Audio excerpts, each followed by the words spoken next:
In August 1945, the world celebrated the end of World War II and the downfall of the German and Japanese military forces. Initially, the US and Soviet occupying forces, once keen to unite, began to regard each other with suspicion across their borders. The facade of post-war collaboration dissipated, giving way to mutual suspicion. In a race against time, the Soviets engaged in intense research and espionage to forge their own nuclear arsenal. It is at this pivotal moment in history that you assume command and are tasked with winning the Cold War.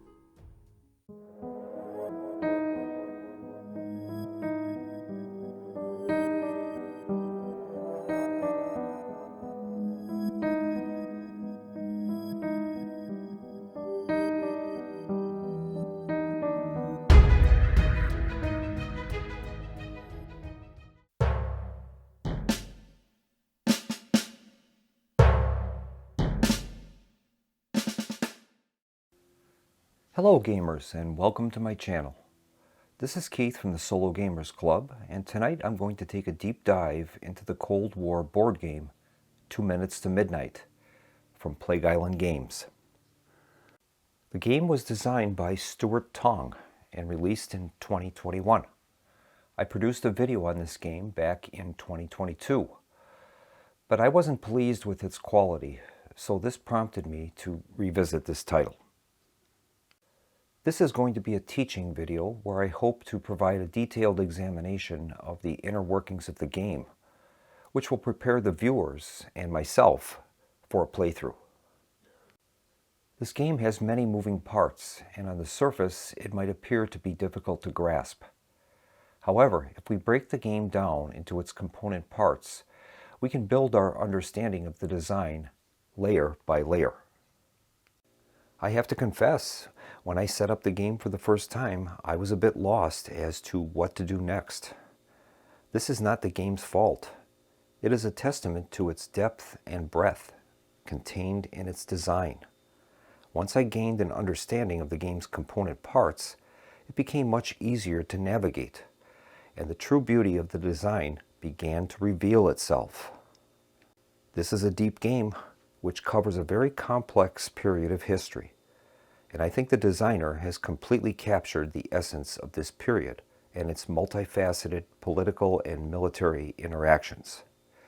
Without being condescending, I hope the designer realizes how extraordinary this game truly is. As of the recording of this video, the game is ranked 924th on BGG's Wargame ranking. In my opinion, this game deserves a much higher rating.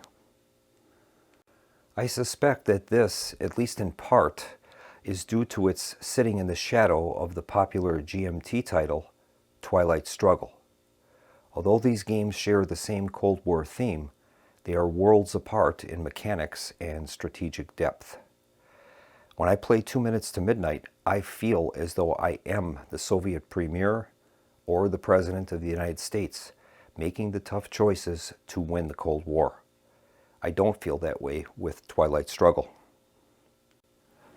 I hope that this video will pull back the curtain that is concealing this title and give this game its rightful place in the sun. So, let's get started.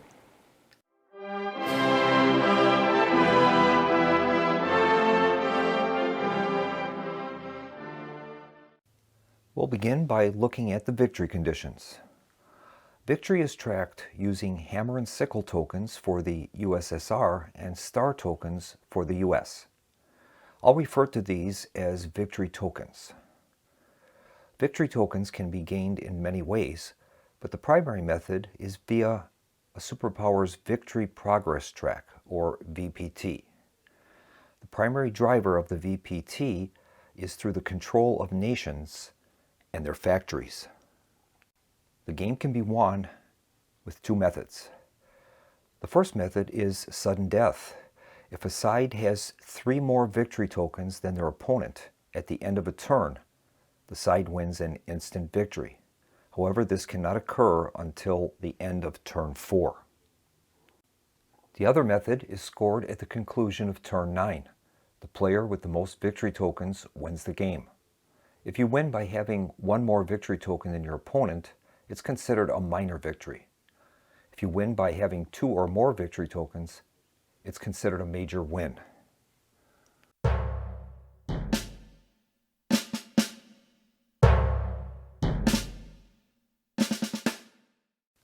The game board is a map that depicts the primary nations and subregions of the world, along with their geographical relationships. Land connections are displayed with gray lines, while water connections are represented with blue lines. These connections are one of the most important strategic elements in the game, and understanding their relationships cannot be overstated.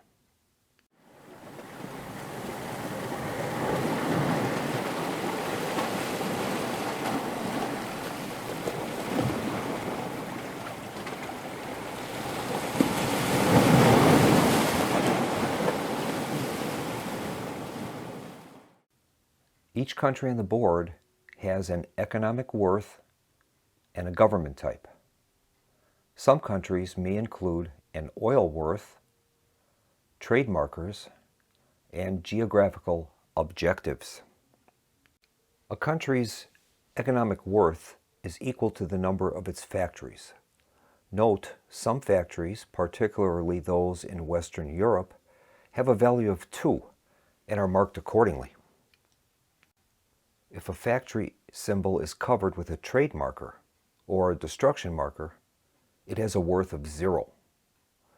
The economic value of each country has been derived using the nation's gross domestic product as valued in 1980 US dollars, with the size 2 equaling around 150 billion, size 4 of about 300 billion, and size 6 700 billion plus. Each nation's government type is shown by the background color of its display box. Red is communist, blue democratic, and gray authoritarian. Some countries include an oil worth, which is represented by oil barrel symbols.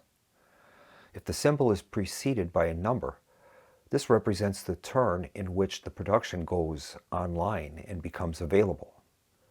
All oil symbols have a value of 1.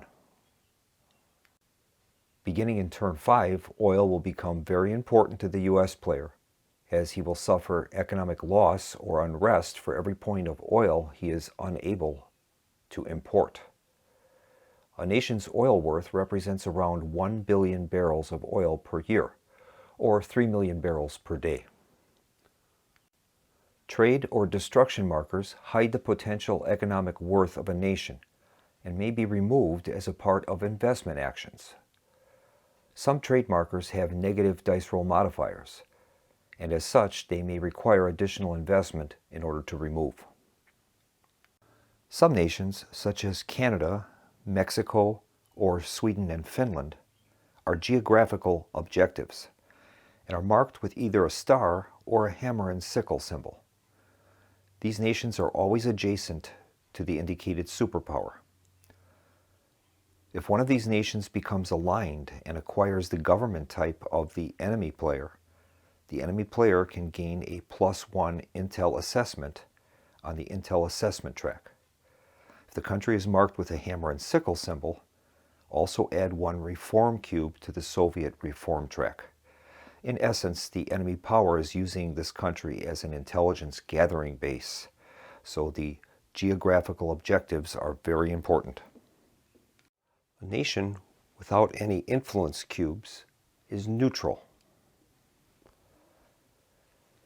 If 1 influence cube is placed in the nation, it would be aligned to that colored nation. In this case, Austria would be aligned to the Soviet Union. If a second cube would be placed in there, it would be considered to be fully aligned.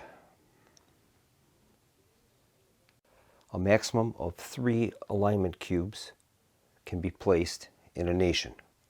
The third cube doesn't give it any additional powers, it just solidifies the alignment with that color nation. Government discs can also be used. In this case, Austria is a democratic government, but it is aligning itself heavily with the Soviet Union. Now, if something happened where Austria's government changed, they might change to an authoritarian government. So then Austria would lose its blue background and the gray disc would make it authoritarian. It could equally become a communist country. And that red disc would make Austria a communist nation, and it would be fully aligned with the Soviet Union.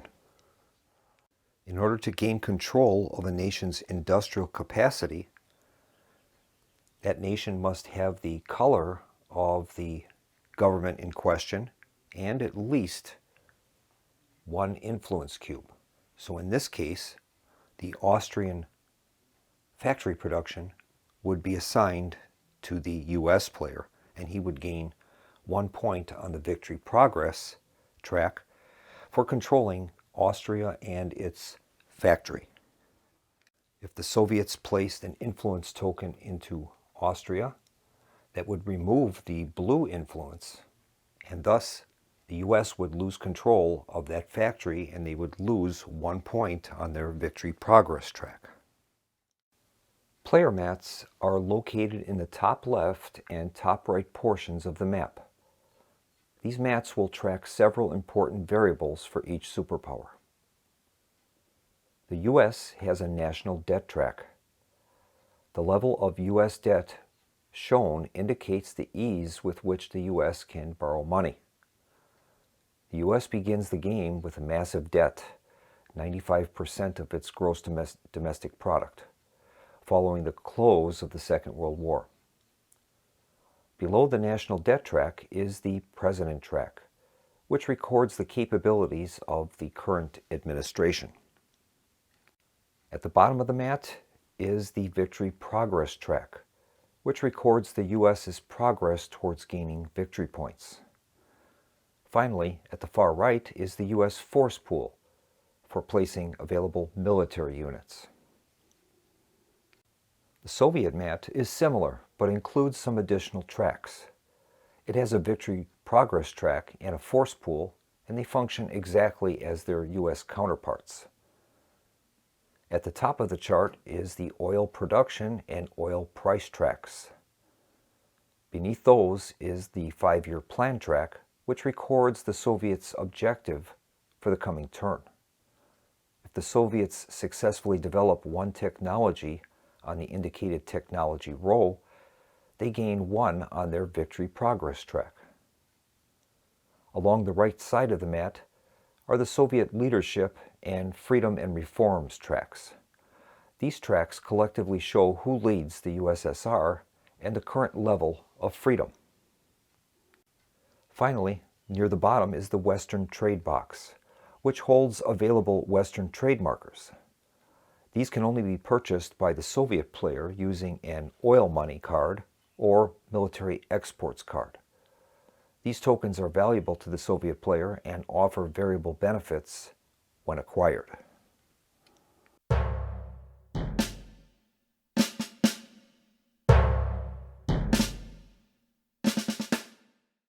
The counters that we'll be using during the game consist of the following.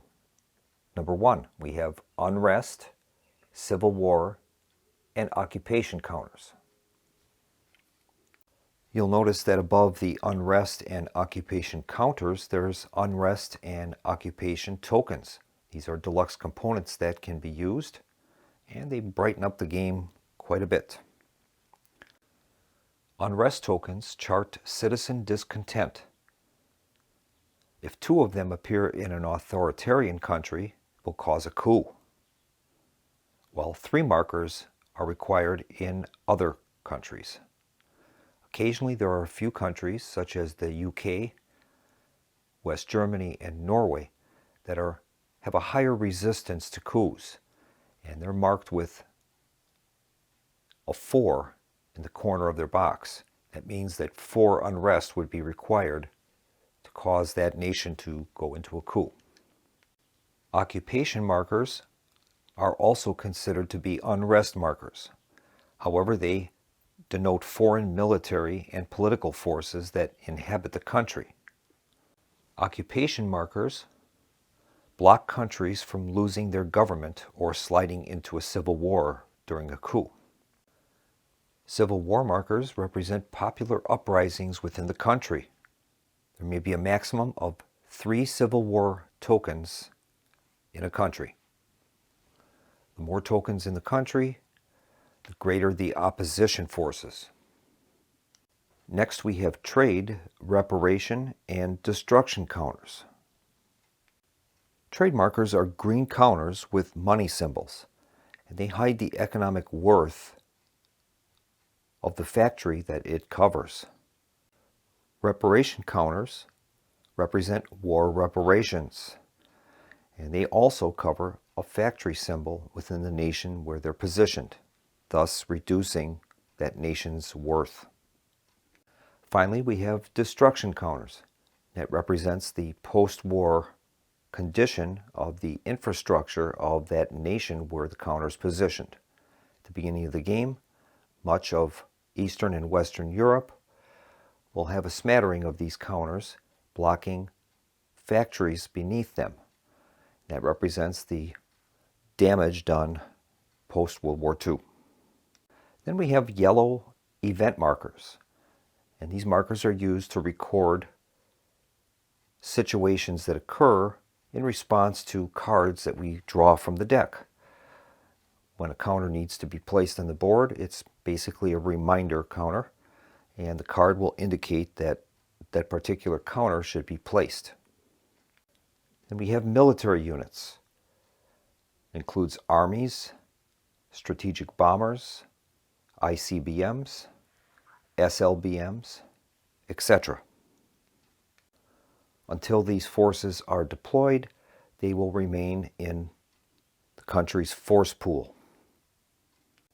Next, we'll move on to the technology research and strategic outlook charts. The technology display records the technical capabilities of each superpower. The strategic outlook display tracks the player's relative capabilities regarding nuclear, conventional ground forces, conventional naval forces, and intelligence assessment. So in this example, Soviets have completed computer research. They have a disk there. If they were to do further research in the industry category, they would place a cube in mainframe computer. If they did further research there, they would place an additional cube. And when the number of cubes equal the research number at the top of the column, we replace the cubes with a disk, and that becomes fully researched, and then you gain whatever benefit is listed, if any. In this case, end of turn 1 cube. When you research mainframe computer, you're able to place an extra cube anywhere on the technological research board. Some technologies have a die symbol next to them. As an example, human spaceflight. When one of these technologies would become fully researched, we have to roll a die. If the die roll is in the indicated range, you lose 1 accumulated research. It fails. So not all research is going to be successful. The strategic outlook display shows the relative advantage or disadvantage of the respective blocks in the following categories: nuclear balance, conventional balance, and naval balance. So as an example, if this was the current listing, the US would have an advantage in nuclear balance, a +1 advantage, and they would gain the indicated modifiers listed below. On the conventional balance track, we have the Soviet Union at +2, and they would be advantaged in conventional balance, and that would offer them an aggression with a dice roll modifier. Finally, with naval balance, we have the US at a +1 advantage. It would gain no effect at that point, but if it was increased to +2, they would gain a +1 intel assessment. Intel assessments allow you re-rolls, and they're very important in the game. Along the left side of the Research and Strategic Outlook board is the turn track, which lists the current turn, year, and the money available to each player, and also the potential Soviet leadership changes and U.S. oil requirements. To set up the game, each player would choose a side, or in a solo game, the player would assign the bot side. A scenario is then selected, and it will describe the initial position on the game board and the tech and research boards. The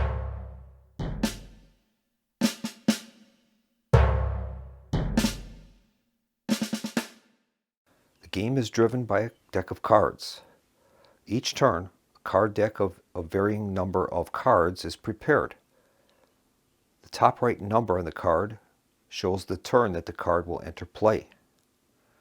A turn is completed after all the cards in the current deck have been resolved. Some cards have a letter designation in the upper right-hand corner. In this case we have A, and that means always. Those cards are always in the deck. They will not be removed. When a card is played, it is either cycled, saved for play in a future round, or discarded, permanently removed from play. Cards are either red, favoring the communist player, blue, favoring the democratic player, or brown, which is unaligned. Red cards allow the USSR to take 2 spy actions either before or after resolving the card. Blue cards allow the US player to take 2 spy actions either before or after resolving the card.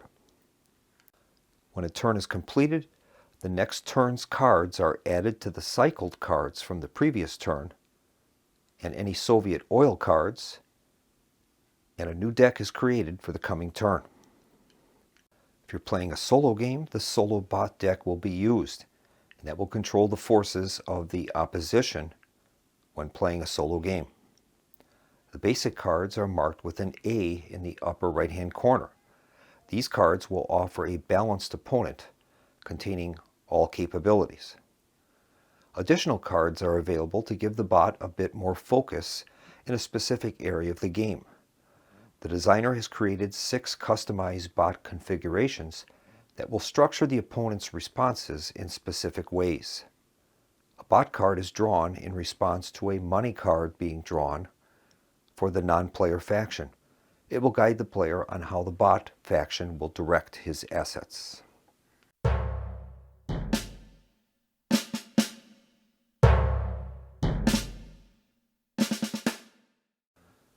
Unrest is the primary driver for coups and civil wars and is represented by unrest markers.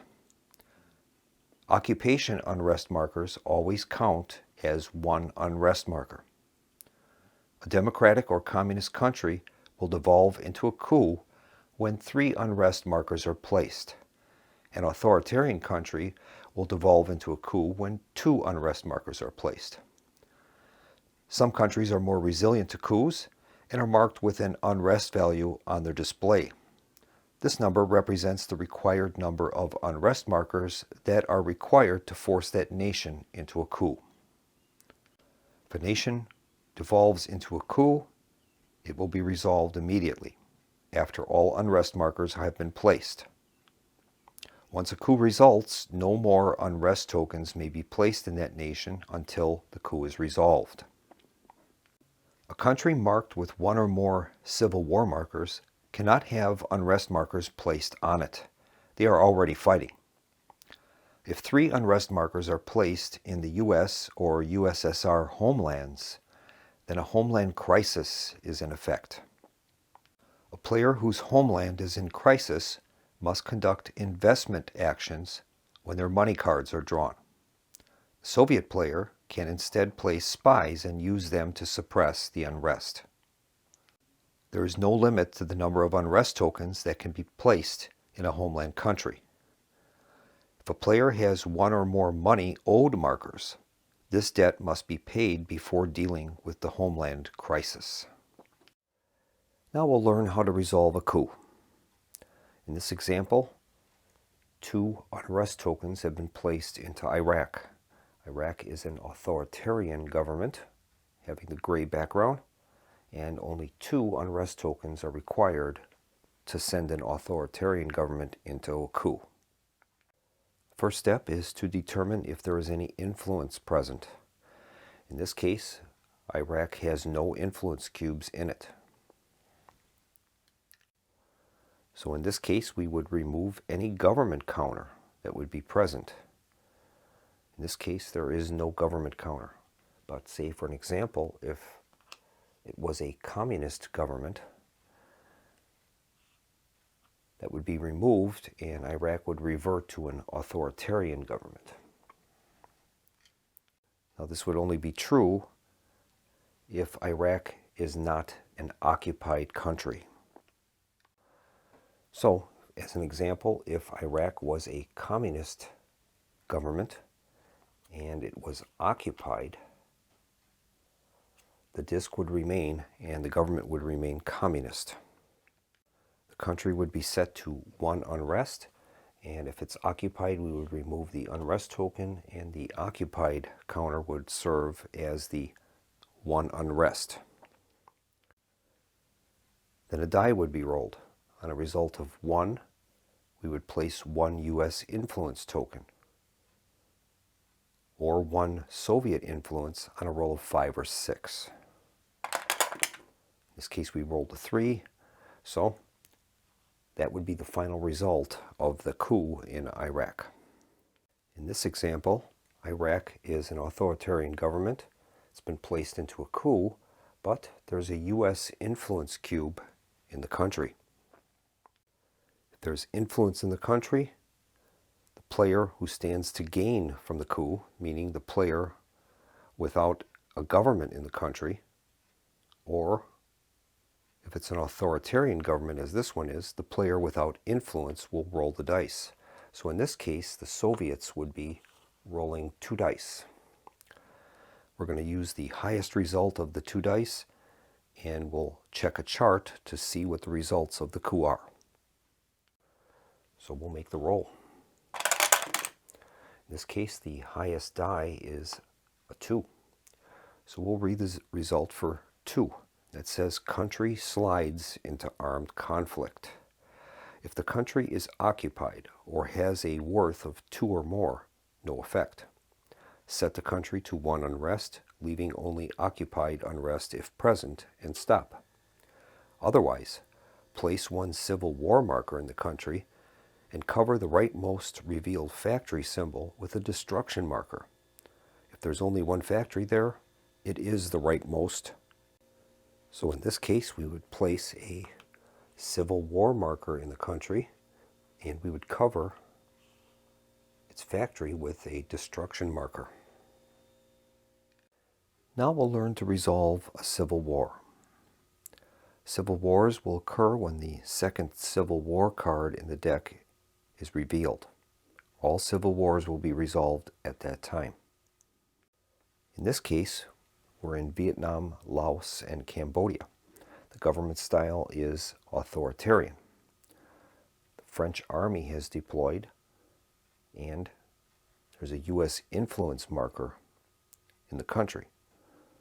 There are 2 Civil War tokens present. The first step is to determine which player is the government player. The government player is the player with his own color government in the country. Well, in this case, it is authoritarian.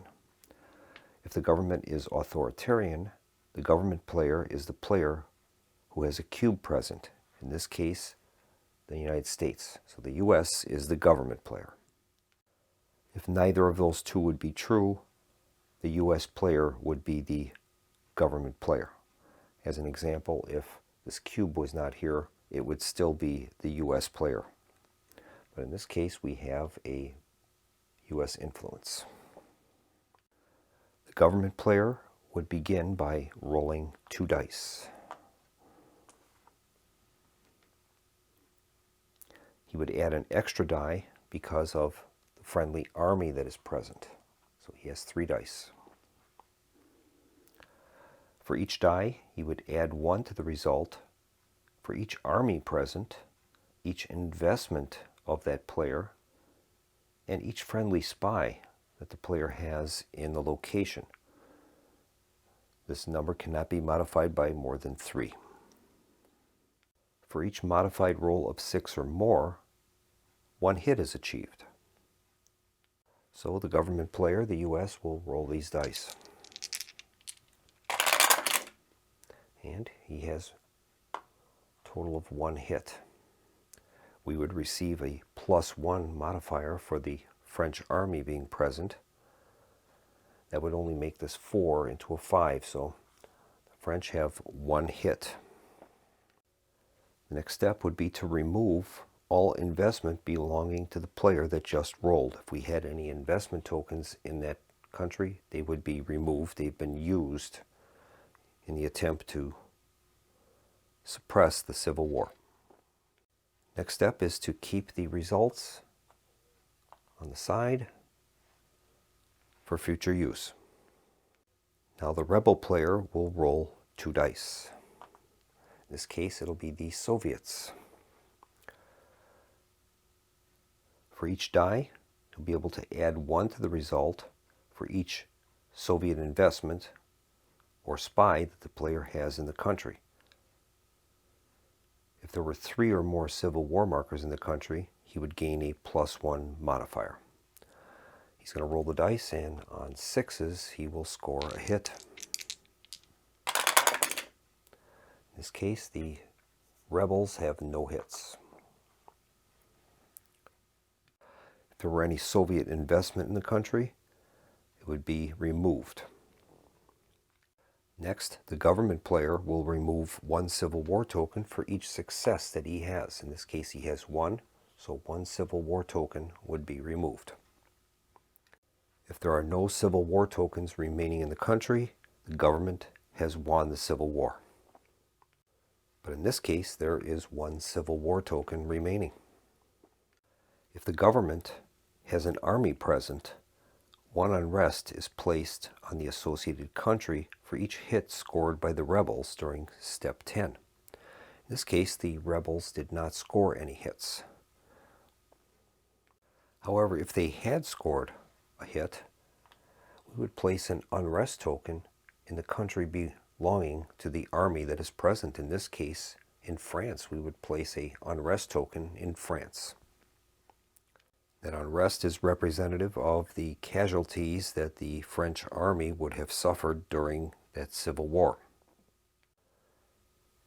The next step would be if the government player does not have an army present and the rebels scored at least 1 hit, the government has not already won the war, then the rebels have won the war. So in this example, if the French army was not present, and we'll say for the sake of argument that the Soviet-backed forces had a hit, well, they would have won the Civil War. So you can see the importance of having armies there to soak up damage during civil wars. But in our example, the French army was in place. And in this case, if neither side has won the war, meaning no Civil War markers were removed, then we would add a Civil War marker up to a maximum of 3. But in this case, 1 Civil War marker was removed. So if neither side has won the war,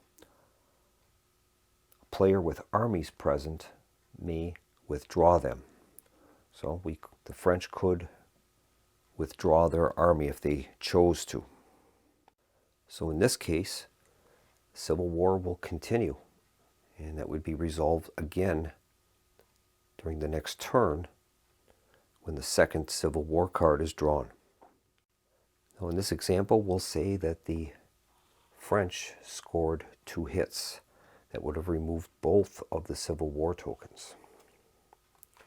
In that case, the government would have won the Civil War. In this case, we would align the country if not already. In this case, it is aligned with a U.S. alignment. Then we would place an occupied marker in the country. and the government armies would be removed. When a civil war is decided, the winning team would gain +1 on their victory progress chart. They would also gain an additional point if their own army was present at the time of winning. So if this was the U.S. Army instead of the French Army, the U.S. would gain +1 victory progress for winning Civil War and an additional point because their army was present. Armies are placed into civil wars at a cost of 1 money. An army may be placed into a civil war if friendly influence is present and no player, U.S. or USSR Army, is already present. That would make it a hot war.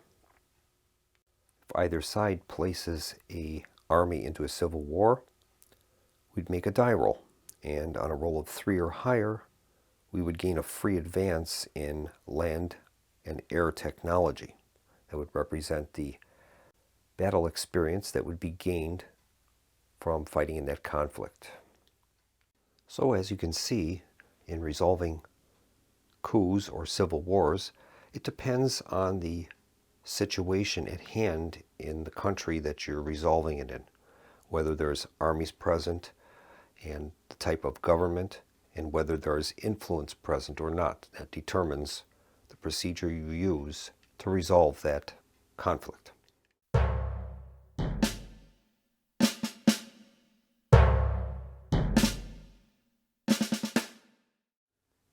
Next, we'll move on to spies. Each side has their own spy services. On the American side, we have the CIA and their British counterparts in MI5 and MI6. And on the Soviet side, we would have the NKVD, KGB, and the East German Stasi. The US begins the game with 6 spies, and the USSR has 8. Spies can either be active, or if they've been used on a mission, they would be inactive. In most cases, inactive spies are unable to perform a function, but there are certain cards that allow even inactive spies to perform an action. Spies can carry out their actions in the country that they're deployed to or into any adjacent country. If a spy is taking an action directed in the country he's deployed in, he can roll 2 dice. If he's taking an action in an adjacent country to his location, he only rolls 1 die. At the end of the turn, all spies are placed back to active status. Spies are extremely useful and very versatile. We'll go through all of the different actions that spies can enact. First one is stealing technology. We'll say that we have a Soviet spy and a US spy in the United States. There is also a Soviet spy adjacent in Canada, and a tech theft token is in the US. Well, the Soviet spy can attempt to acquire that tech. That will give him advancements on the technology research board. Now, as the communist countries are more of a closed society, US spies have a little more difficulty in operating in those countries. However, the reverse is not true. The West is generally open societies, and that makes the life of the KGB a lot easier. So the first spy action we'll cover is stealing technology. Now, that can only be done by the Soviets. So for example, we'll use the spy that is in the United States. Since he's going to be going for the tech that is in his location, it'll allow him to roll 2 dice. To be successful, he'll need a 6 result. Now, if there was any unrest in the US, That will give the Soviets a +1 die roll modifier. In this example, there is no unrest, so the Soviets will roll 2 dice and they're looking for 6. And they're unsuccessful, so that spy would be inverted, showing that it has been used. We'll see in a future turn, Soviet spies in Canada will attempt to steal the tech theft. Same procedure, except since the spy is not in the location that he's attempting the action in, he only gets 1 die. And in this case, he's failed, and the spy is inverted. If the spy was successful, you can take that tech theft counter and trade that in for 2 successes in one category towards technology advancement. Only 1 success in computers or industry or farming, though. So in this case, the Soviets could place 2 in any category they chose. Say, for an example, in nukes, they could place both of them in there and they would be able to acquire the atomic bomb. Value on that is 2. They would have 2 cubes there, and they would place a Soviet completed research marker. That would give them the ability to build bombers, and they would gain 1 nuclear weapon. Another spy action that can be taken is secure secrets. Only the US spies can do that. And the target country must have a tech theft counter on it. So in this case, if the US has a spy in the United States and there's a tech theft counter, he can attempt to secure that technology from Soviet eyes. He would roll 2 dice, and on a result of 5 or greater, he would be successful and the tech theft counter would be removed. In this case, he has a 5. And that would remove the tech theft counter, and the Soviet spies wouldn't have anything to steal. Another spy action is suppress unrest, and only the Soviets can do that. They have to be targeting a communist government, and they can roll looking for a target success of 5 or greater and remove 1 unrest for each success. This represents infiltration and propaganda tactics, mass deportations, arrests, and general thuggery. So they would, in this case, the Soviet spy could be activated to try to suppress the unrest. He'll roll 2 dice. And in this case, he has 2 successes. So he would be able to suppress 2 unrest markers. Now there's only 1 in here, but if there was more than 1, he would be able to remove both of them. And then that would spend the spy. Another spy action is to place unrest, and both countries are capable of doing that action. You can roll, in this case, they're in the country that they're operating in, allows them to roll 2 dice. So if they wanted to try to place unrest in Iran, the Soviet spies could be activated and attempt to do that.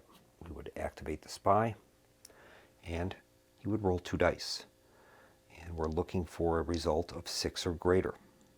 We would gain a +1 modifier if the worth of the country is 0 or 1. In this case, Iran has a value of 1. So we would gain a +1 to this roll. We're looking for a 6 or greater. And in this case, they would have failed. They would have gotten a 5 and a 4. But if they had been successful, it would allow them to place an unrest token. And they would be able to place 1 unrest for each success that they got. If they had 2 successes, they could place 2 of them in there. And as you can see, if you're attempting to place unrest in richer nations, those that have a worth of 2 or greater, you don't get that +1 modifier. And that says richer countries have significant police, military, and intelligence capabilities and are much harder to subvert. Another spy action is the remove trade item. That can only be accomplished by the U.S. spies. Now in this case, the spy doesn't have to be in a specific country. He doesn't have to be in the USSR. He could be in North Korea for that matter. Doesn't matter. In this case, he would have to roll 2d6, and he needs a value of 4 or greater on each of the dice to succeed. And if he's successful, the oil trade marker in this case, which is in the Western trade box, would be removed, and the Soviets would not be able to acquire that. So the US spy in North Korea would be spent, and he could roll 2 dice, and he needs 4 or greater on each die. In this case, he only has 1 of the 2 dice would be a success, so the oil trade marker would remain. Another spy action is counterintelligence, and both groups can participate in this. In this case, we have a Soviet spy in Taiwan and a US spy in Taiwan as well, while the Soviet is going to attempt to neutralize the US spy in Taiwan. Since he's operating in the same space as his target, he'll be able to roll 2 dice for the attempt, and he's looking for a 6 or greater. Now he'd receive a +1 modifier if the country has a communist or authoritarian government. So in this case, we have an authoritarian government. The Soviet spy would gain a +1 for that. 5 would be modified to a 6, and the US spy would be removed and placed back in the force pool. Now if the attempt was being made by a Soviet spy in an adjoining nation, he would only be able to roll 1 die. He would still receive the +1 for the authoritarian nation, but he only have 1 dice for the attempt. In this case, he would be successful. The 5 would be converted to a 6, and the US spy is sent to the force pool. Now there is one limitation to counterintelligence, and that is that the action cannot be resolved in a country with the enemy government type. So in this case, the Soviet spy in the Philippines, it being a democratic government, cannot attempt counter-espionage, counterintelligence against the US. But the reverse is not true. The US can attempt to subvert the Soviet spy. Spies are deployed to the board during the actions phase. And there are several actions that we'll be getting to those next, but one of those actions is to deploy a spy. You would take it from your force pool and you can place it anywhere on the board. And it's important to remember that the spies can not only operate in the space they're in, but also any adjacent spaces that are connected, whether it be by land or by water connections.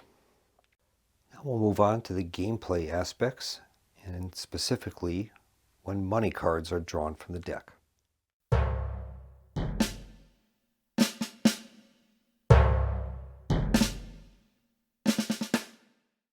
In this example, we'll say that a Soviet money card was drawn.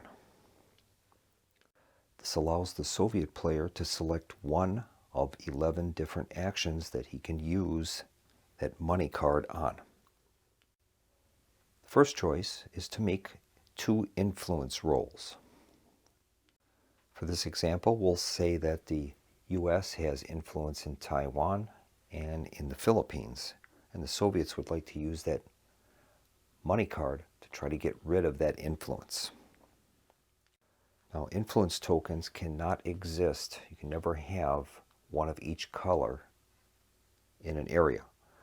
When an influence token of an opposite color would move into a zone with an influence token, it would remove 1 token of the opposite color.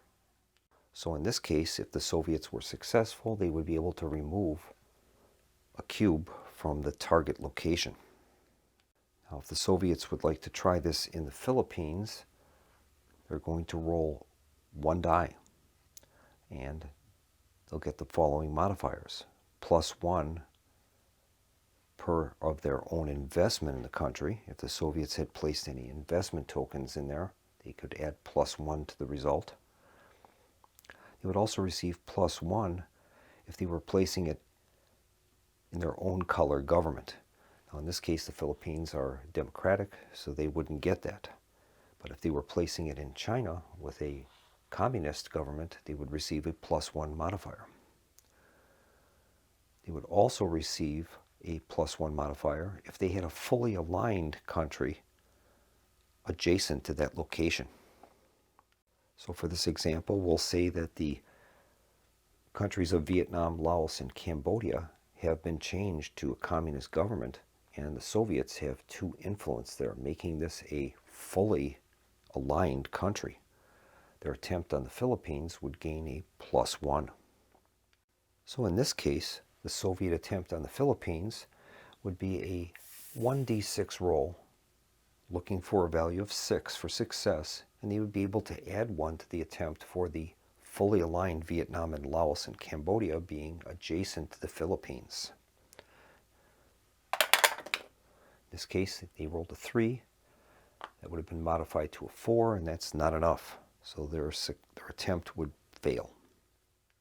Now, if they had been successful, they would remove 1 friendly investment, if present, and then they would either apply result 2 or 3. Result 2 is to remove 1 opposing influence. So in this case, they could remove the U.S. influence in the Philippines. That would be 1 option. If there had been no U.S. influence in that region, they could place 1 of their own. That would be also another option. Another option would have been if the Soviets already had influence in the Philippines and they were successful, and if that country did not have an occupied marker in it, they could replace the government type with their own and place 1 unrest there. So that would be Soviet government, and they would place an unrest marker in the location. So you can see the benefits of the place influence actions. And it says here that influence represents the will of the people. Are they democratic and pro-US or communist and pro-USSR? The will of the people can be altered via this action, but changing government type is more difficult if there is an occupation army present. We'll go back to the original example where we have the USSR attempting to do an influence roll on the US influence in the Philippines. Now in this case we have a Soviet spy in the location. So that Soviet spy allows you a re-roll on a failed influence roll. We would spend the spy, and then we'd be able to make that influence roll again and see if we can be successful.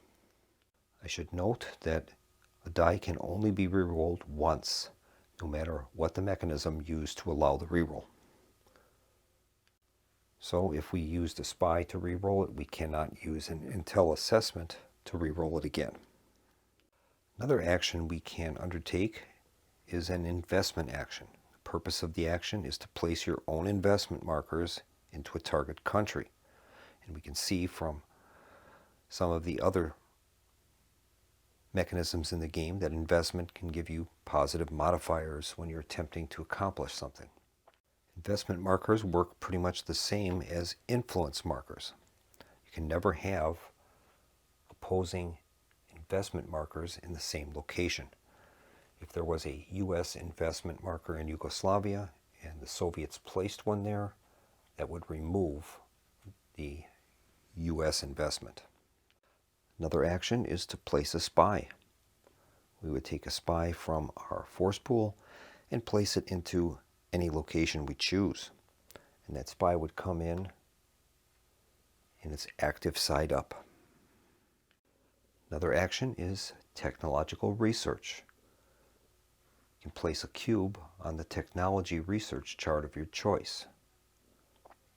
So in this case, if the Soviets wanted to pursue naval technology, they could place one cube under carriers and aircraft bombers, etc. Now, since that technology only requires one success, we would replace the cube with a Soviet researched disk. And the Soviets would gain the benefit, in this case, +1 to naval balance, and we would adjust the naval balance 1 in favor of the Soviets. So it would also be a good time to note that every time that the U.S. completes a technology, in this case, say they were able to complete improved tech in the land and air category, a tech theft marker is placed in the tech theft box.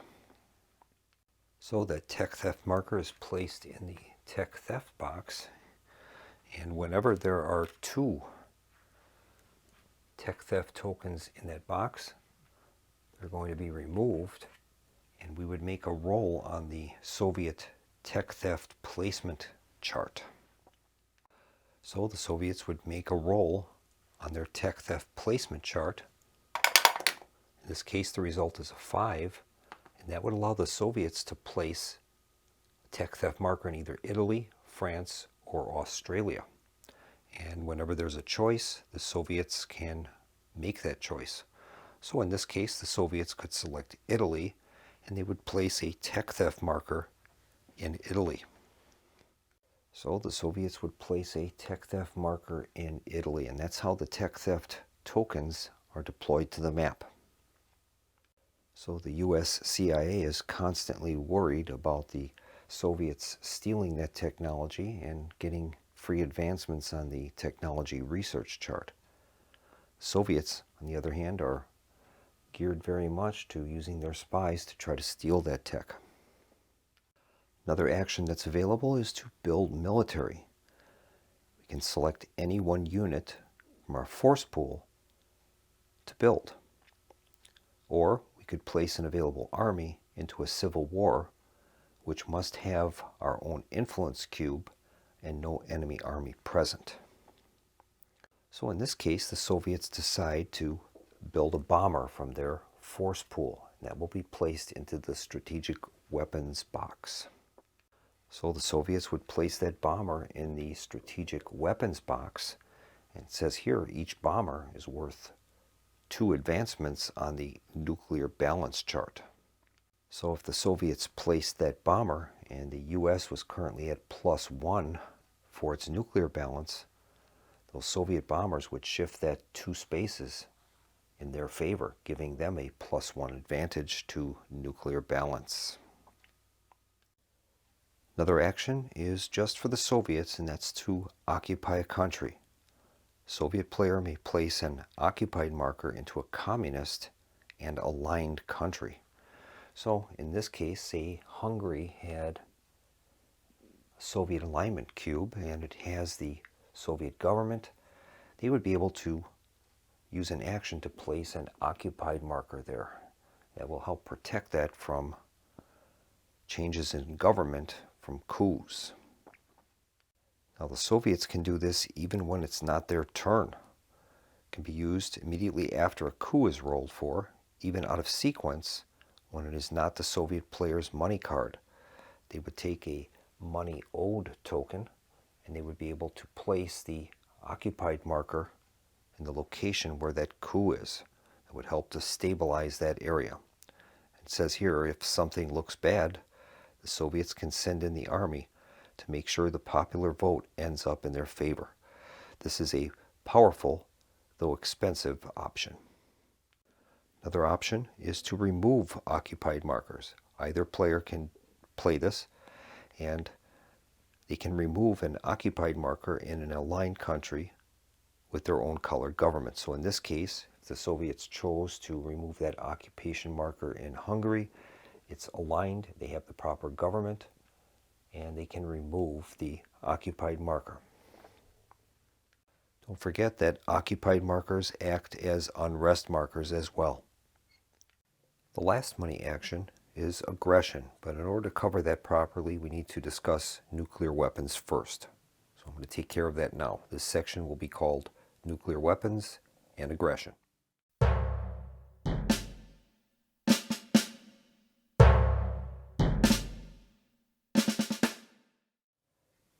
At the beginning of the game, the U.S. has researched the atom bomb with their fantastic Manhattan Project. Soviets have done basic atomic research, but they have not achieved the atomic bomb yet. So at the start of the game, the U.S. begins with a strategic bomber in the strategic weapons box, and they'll place 7 others in their force pool along with a nuclear weapon. The Soviets eventually steal or achieve the atom bomb. They will place the 4 bombers in their force pool and a nuclear weapon. Eventually, intercontinental ballistic missiles can be researched, submarine-launched ballistic missiles, multiple independent reentry vehicles and mobile missile launchers, and stealth aircraft.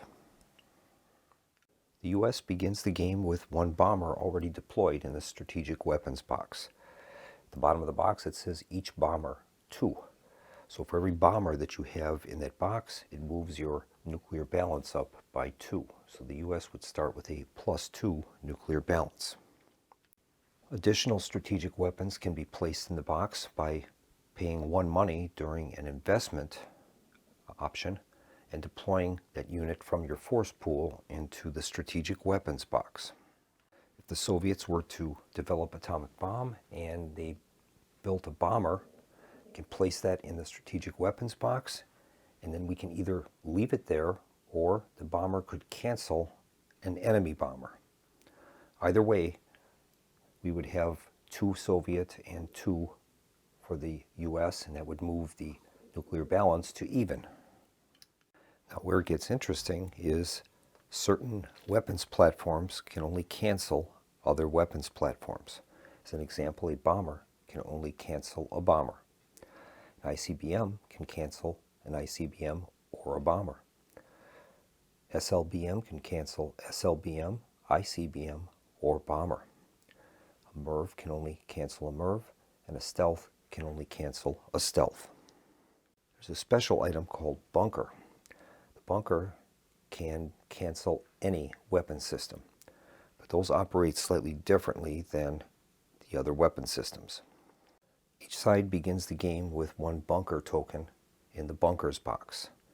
If a research token is placed into that box, you can add the bunker to your force pool, and then for a cost of 1 money, you can deploy that to the strategic weapons box and use that to cancel any enemy weapons platform.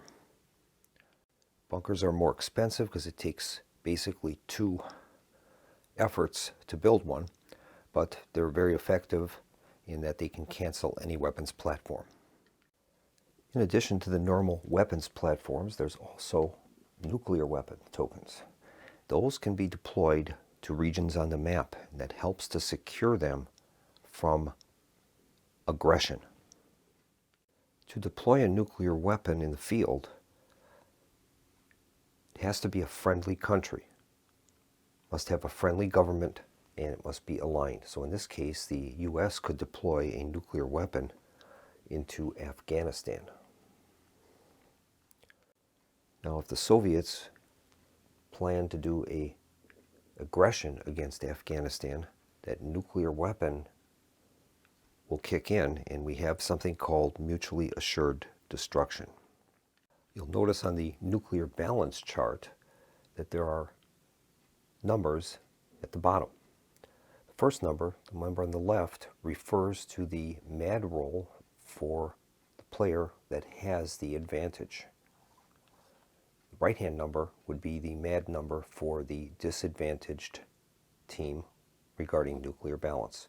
So if the U.S. had a +1 in nuclear balance, they would make a MAD roll and be successful in a 4+. The Soviets in this condition would have to roll a 6. If the target country of an aggression is occupied or has the enemy government color, we would check the nuclear balance track and roll one die, making the mad roll. So in this case, if the Soviets' aggression was against a country that we had occupied or shared our government color, we can make a mad roll, and on a result of 4 or greater, our nuclear brinksmanship has stopped the Soviet attack. They would lose any money that they've paid for making the attack and any type of embargo tokens that they would have acquired. Now, if the target nation of the aggression has nuclear weapons deployed, we get to make the mad roll using 2 dice and take the higher result. So those deployed nuclear weapons are a great deterrent to aggression. In order to launch an aggression, you have to check your conventional balance track. That will tell you whether you are eligible to launch either a minor or major aggression. Occasionally, aggressions can be awarded by cards. Now in this scenario, the Soviets have a +2 advantage in conventional balance that will allow them a major aggression, and they would get a +1 dice roll modifier in the process. A minor aggression is against a 0 or 1 worth nation. Major aggression can be taken against any nation. In order to launch an aggression, you have to begin it from a nation that shares your government type and is at least aligned. So in this case, the Soviets in Kazakhstan could launch an attack against Afghanistan. Now in this case, Afghanistan is not occupied and it is not a democracy. So therefore, the U.S. would not be able to make a mad roll in this case. There are penalties for aggressions. If used by the U.S., we would immediately place 1 unrest for a minor aggression and 2 unrest if a major aggression inside the USA. If used by the USSR, the Soviets would take 2 embargo markers and place them in the Western trade box if performing a minor aggression, or 3 if performing a major aggression. Embargo markers prevent trade while present and may only be discarded during the end of turn phase. Now, minor aggressions can only be targeted against 0 or 1 worth countries which are not occupied. A major aggression allows a roll against any country. Countries that are in civil war can be targeted, and the aggression would be resolved normally. To resolve an aggression, the aggressor will roll 2d6 and choose the higher of the 2 results. Modifiers might include the aggression modifier on the conventional balance track, -1 per adjacent neighboring country of 2 worth or more with the enemy government type. So as an example, if Iran was a democracy and it was aligned, they would be able to subtract 1 from the aggression roll against Afghanistan. It is adjacent. There would also be a -1 modifier if the adjacent to the target country by sea and you are not naval advantaged. So if you were making a naval crossing, making the attack across a blue line, and you didn't have naval advantage, it would be at a -1. That would be the effects of an amphibious invasion. And if you don't have naval advantage, you would be at a disadvantage. And finally, there would be a +1 modifier if the target country is in civil war and no enemy army is present. The 2 dice are rolled and the highest result is used. And the possibilities would include failure. Place 1 unrest in the target country and 1 in the aggressing player's homeland. If either die is a modified 1, we would place 2 unrest in the aggressing player's homeland. The other result is political success. Place 1 friendly influence in the target country or an unrest and an investment. Third possibility is success. Place an occupied marker in the target country. If not already present, and a destruction marker covering the rightmost revealed factory symbol. Switch the government to that of the aggressor and place one influence cube there. The final result is Blitzkrieg, and that is the same as success, but you're allowed to attack again adjacent to the previous target country. There's no further cost or embargo or unrest. Just choose another target and attack again if desired. So theoretically, Soviets or the United States would be able to kind of push through a series of different nations if they're a little lucky and are able to roll the Blitzkrieg. So that's how the aggressions work. So to recap, in order to use an aggression, you have to either have it available to you on the conventional balance track or a card effect. It costs 1 money to initiate an aggression, and we would resolve it in the manner that we discussed earlier.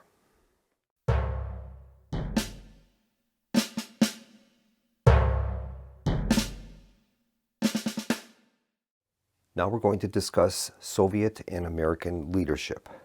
The Soviet leadership track on the Soviet player mat shows who is running the show in the USSR. At the start of turn 1, it is always Stalin, and Stalin rules until he dies. Once he dies, this track enters play. To use the track, we're going to roll a die and apply any DRMs based on the disk's current position on the track. In this case, if we were to roll for Stalin, there is no modifier. Game begins with the progressive leader being covered, not allowed. So we'd make a roll on the leadership table.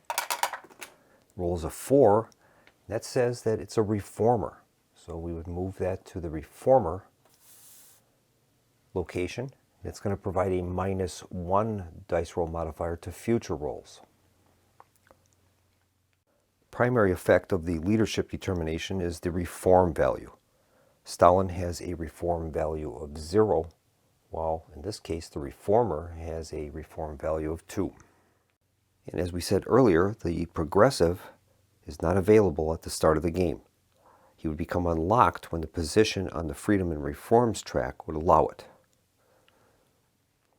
Moving on to the Freedom and Reforms track, the game starts with the marker in Stalin's Cult of Personality. Eventually, that track will move to the right, granting more and more freedoms to the Soviet people.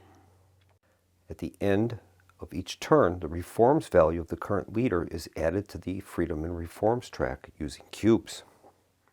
So in this case, we have a reformer in office. He would grant 2 cubes. If ever there are number of cubes equal to the number in the box, the cubes are removed and the tracker moves to that box. In this case, it would be -1 unrest. The terror of Stalin would end, and we would cycle in the Soviet diplomacy card into the deck. Now going back to before this move, there were 2 cubes in that box. The Soviet player can take an action to prevent reforms. 1 cube can be removed from the Freedom and Reforms track by the Soviet player by exhausting a spy in the USSR and placing it on rest. Any number of cubes can be removed during a turn or at the end of a turn by doing this while there are spies available to be exhausted. Now at the beginning, the track is not too severe for the Soviets, but eventually, when you get into perestroika and free elections, it ends up that quite a bit of unrest will be added into the country, 2, 3, 4, and eventually there'll be leadership dice roll modifiers. So we want to watch this very carefully. Now the Soviets do get victory points when it gets into the upper portions of the track, but that comes at the cost of this massive amount of unrest. Now moving on to the US president. At the start of the game, the US player is going to roll 2 dice. In this case, he has a 3 and a 4. So we would use discs to cover up 3 and 4. Those will award the US player several benefits. Now there also would be some dice roll modifiers, -1 per unrest in the US, and +1 if the US is currently losing the victory point total. If ever the US would, during a president roll double ones, double twos, or double threes, president is assassinated. We would place +1 unrest in the US, and then we would roll only one die for his successor.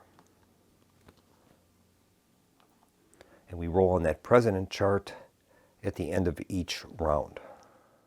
And this is also a good time to discuss the US national debt track. At the beginning of the game, US starts at 95% of GDP.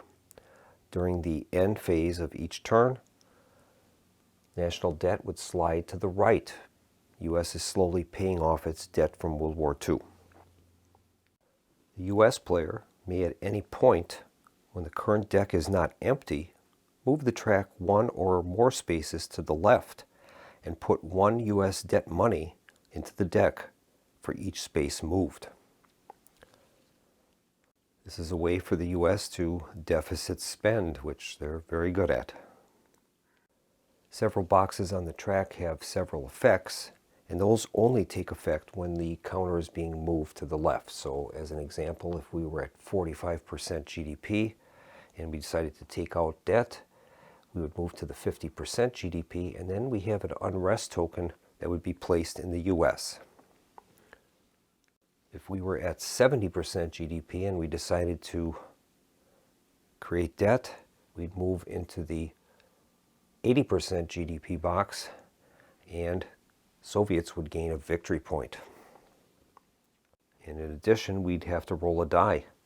And on a result of 5+, we would earn no money for entering that box.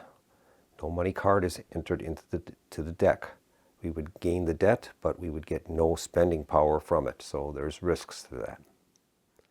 And as this video is going to be coming to a close, there's just a few other miscellaneous things that I'd like to discuss before I end the video.